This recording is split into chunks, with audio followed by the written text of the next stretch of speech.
Pierre Laporte, après sa nomination en novembre 2015 en qualité de directeur des opérations pour la Banque mondiale en Côte d'Ivoire, effectue sa première mission à l'intérieur du pays. C'est Bouaké qui l'accueille. Bouaké, dans le cadre du projet de renaissance des infrastructures de Côte d'Ivoire, a bénéficié d'un investissement global de 4,35 milliards de francs CFA.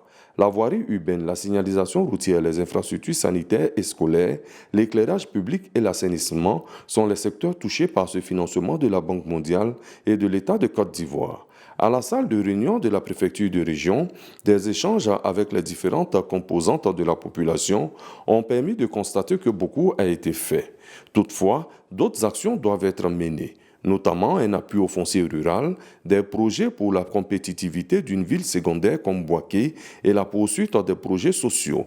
Après les échanges, 2 usines de transformation de l'ANACAD ont été visitées. La Banque mondiale entend soutenir la Côte d'Ivoire dans sa volonté de transformer ses matières premières sur place. Avant de quitter Bouaké, le directeur des opérations de la Banque mondiale et sa délégation ont visité une école primaire réhabilitée et équipée dans le cadre du projet de renaissance des infrastructures de Côte d'Ivoire, PRICI. Occasion pour Pierre Laporte de marquer sa satisfaction. Pour nous, la banque, c'est un privilège pour nous de participer au développement humain du pays.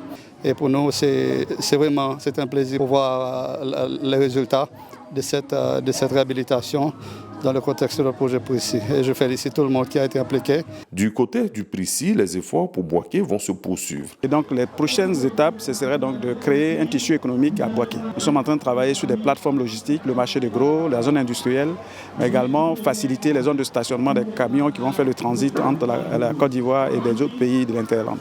Donc nous y travaillons et nous reviendrons prochainement donc, sur le nouveau programme. En même temps que nous renforçons donc, le côté électricité et l'éclairage public au niveau de la ville. Après Bouaké, c'est Yamoussoukro qui va accueillir la délégation de la Banque mondiale et celle du PRICI.